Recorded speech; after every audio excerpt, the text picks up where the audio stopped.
Yesterday we talked about converting imperial units. Today we're going to talk about converting metric units. Metric units are a lot easier to convert if you ask me. Here are some conversions I think that you should write down and should know. Here are some units of length in the metric system. Okay, so you see that 1 meter equals 1,000 millimeters.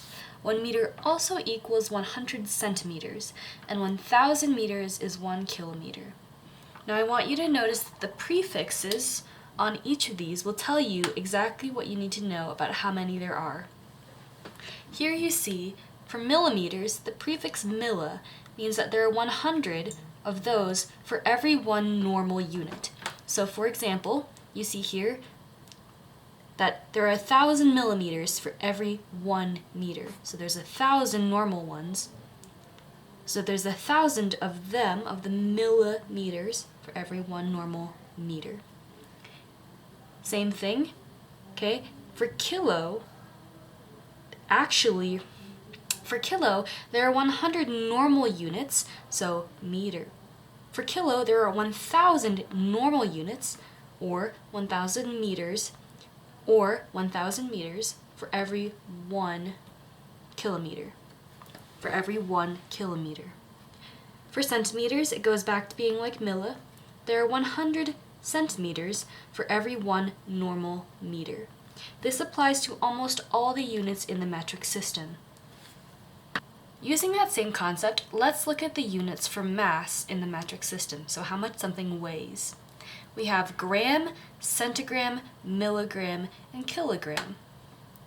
Using the prefix rules, we can assume that 1 gram is just the normal. It doesn't have any prefixes at all. Centigrams, though, has the prefix centi, meaning that there are 100 of these for every normal one. So we can go ahead and fill in that 100 centigrams is the same as 1 gram. When we talk about milligrams, it has the prefix milli, meaning that 1,000 of these makes 1 normal unit. So we can fill it in saying 1,000 milligrams equals 1 gram. Kilogram has the prefix kilo, meaning that 1,000 normal units make 1 of these. So we can say 1 kilogram is the same thing as 1,000 grams. This applies to all of the metric units you're going to see in today's homework. So make sure you go ahead and review those prefixes so that you can apply them to the conversions we're going to do. Let's do our first example. This example asks us to convert 80 kilograms to grams. So just like we did yesterday with our imperial units, we look at the original value that's given to us, 80 kilograms. And then we're just going to go ahead and write it here and put it over 1, just like we did with the imperial unit conversions.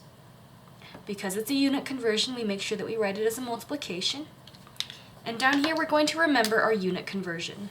Our unit conversion says that for every kilogram, there are 1,000 grams. So we go ahead and look at that. However, because in the original, kilograms is on the top, when we write this here in this multiplication, we want to put kilograms on the bottom so that then it will cancel out.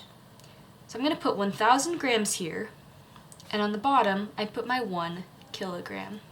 Now because kilograms is being multiplied and divided, we can just say that it cancels itself out, like that. And what's left over is our units of grams.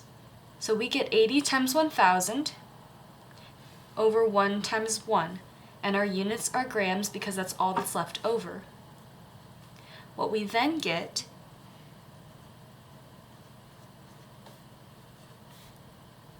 is 80,000 grams.